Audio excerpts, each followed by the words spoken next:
Assalamualaikum warahmatullahi wabarakatuh. Saya Dwi Koraningsi. Saya akan mempresentasikan hasil tugas ujian akhir semester yang sudah saya buat. Untuk mata kuliah Ekonomi Mikro. Yang terhormat Bapak dosen pengampu mata kuliah Bapak Joko Suharyanto, SE, MM, CPOD.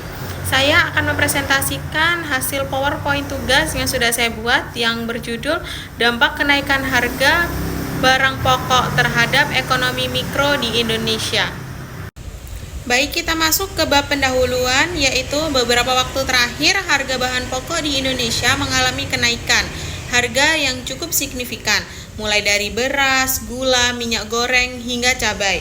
Semua mengalami lonjakan harga yang dapat berdampak langsung pada masyarakat, terutama pada kalangan menengah ke bawah. Kenaikan harga bahan pokok ini tentu menimbulkan banyak pertanyaan, seperti apa penyebabnya, bagaimana dampaknya kepada perekonomian, dan solusi apa yang bisa diterapkan agar masyarakat tidak semakin terbebani. Dalam ekonomi mikro, harga bahan pokok sangat mempengaruhi pola konsumsi masyarakat, strategi pedagang, hingga kebijakan pemerintah. Oleh karena itu, penting untuk melihat masalah ini dari sudut pandang ekonomi agar kita bisa memahami akar masalahnya dan juga bisa mencari solusi yang tepat untuk mengatasinya. Baik, di slide selanjutnya yaitu penyebab kenaikan harga bahan pokok. Kenaikan harga bahan pokok bisa terjadi karena berbagai faktor. Salah satu penyebab utamanya adalah gangguan rantai pasokan. Misalnya, akibat cuaca ekstrim yang mengganggu panen sehingga pasokan berkurang sementara permintaan tetap tinggi. Selain itu, biaya produksi meningkat akibat naiknya harga pupuk, BBM, atau biaya distribusi juga menjadi faktor yang membuat harga barang ikut melonjak. Faktor lain yang sering terjadi adalah permainan spekulan dan distributor besar. Dalam beberapa kasus, ada pihak-pihak tertentu yang menimbun barang untuk menciptakan kelangkaan buatan, sehingga harga naik dan mereka bisa menjual dengan keuntungan yang lebih besar.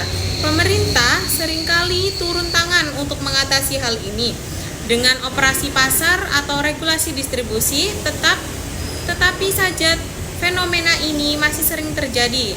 Selain faktor dalam negeri, lonjakan ekonomi global juga mempengaruhi terhadap harga bahan pokok. Misalnya, jika harga gandum naik di pasar internasional, maka harga tepung terigu di Indonesia juga ikut naik, yang kemudian berdampak pada harga produk turunan seperti roti dan mie instan. Slide selanjutnya yaitu dampak kenaikan harga terhadap pelaku ekonomi. Dari perspektif ekonomi mikro, kenaikan harga bahan pokok berdampak langsung pada 3 kelompok utama, yaitu konsumen, produsen, dan pemerintah. Yang pertama yaitu konsumen. Konsumen adalah pihak yang paling merasakan dampak kenaikan harga bahan pokok. Ketika harga beras, minyak goreng, dan gula naik, daya beli masyarakat otomatis menurun. Masyarakat yang memiliki pendapatan tetap atau terbatas harus mengubah pola konsumsi mereka, misalnya dengan mengurangi konsumsi barang tertentu atau beralih ke alternatif yang lebih murah. Yang kedua yaitu produsen. Produsen dan pedagang kecil juga ikut terdampak. Jika harga bahan baku naik, produsen terpaksa menaikkan harga jual produknya atau mencari bahan baku yang lebih murah, yang mungkin berdampak pada kualitas produk. Sementara itu, pedagang kecil di pasar tradisional seringkali kesulitan untuk menjual barang karena konsumen lebih memilih untuk mengurangi belanja mereka. Yang ketiga, yaitu pemerintah. Apabila dilihat dari sisi pemerintah, kenaikan harga bahan pokok menjadi tantangan yang besar, terutama dalam menjaga stabilitas ekonomi dan kesejahteraan masyarakat. Jika harga terus naik tanpa pengendalian, bisa memicu inflasi yang lebih tinggi dan memperburuk kesejahteraan masyarakat. Oleh karena itu, pemerintah seringkali harus mengeluarkan seperti subsidi atau operasi pasar untuk menjaga harga agar tetap stabil. Kita masuk ke dalam solusi dan kebijakan apa yang bisa kita terapkan, yaitu yang pertama, intervensi pasar. Pemerintah bisa melakukan operasi pasar dengan menjual bahan pokok langsung ke masyarakat. Menjual bahan pokok langsung ke masyarakat dengan harga yang lebih murah dan dari harga pasar.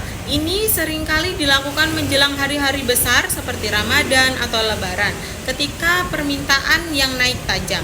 Yang kedua yaitu subsidi dan bantuan. Jika kenaikan harga terus terjadi, pemerintah bisa memberikan subsidi bagi kelompok masyarakat rentan atau menyalurkan bantuan sosial berupa sembako murah agar daya beli masyarakat tetap terjaga.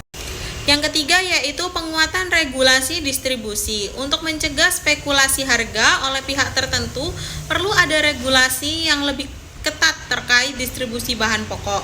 Pemerintah bisa memperketat pengawasan terhadap gudang, penyimpanan, dan mengambil tindakan hukum bagi spekulan yang terbukti menimbun barang. Yang keempat atau yang terakhir yaitu meningkatkan produksi domestik. Salah satu cara terbaik untuk mengurangi ketergantungan terhadap pasar internasional adalah dengan meningkatkan produksi dari negeri. Pemerintah perlu mendorong petani dan produsen lokal agar lebih produktif, misalnya dengan memberikan bantuan pupuk, peralatan modern, atau intensif lainnya. Baik, kita masuk pada slide kesimpulan, yaitu kesimpulan yang bisa saya buat yaitu kenaikan harga bahan pokok adalah masalah serius yang berdampak langsung pada kehidupan masyarakat. Dari sudut pandang ekonomi mikro, fenomena ini mempengaruhi daya beli konsumen, strategi bisnis produsen dan pedagang, serta kebijakan pemerintah dalam menjaga stabilitas harga.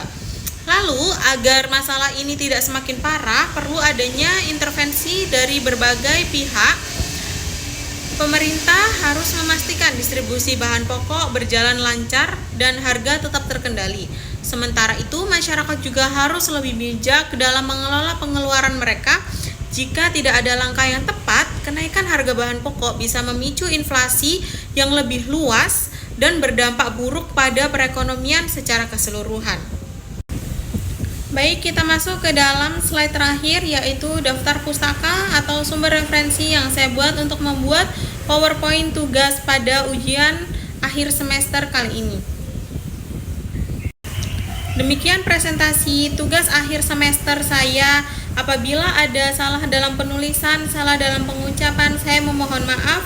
Saya akhiri presentasi kali ini. Wassalamualaikum warahmatullahi wabarakatuh.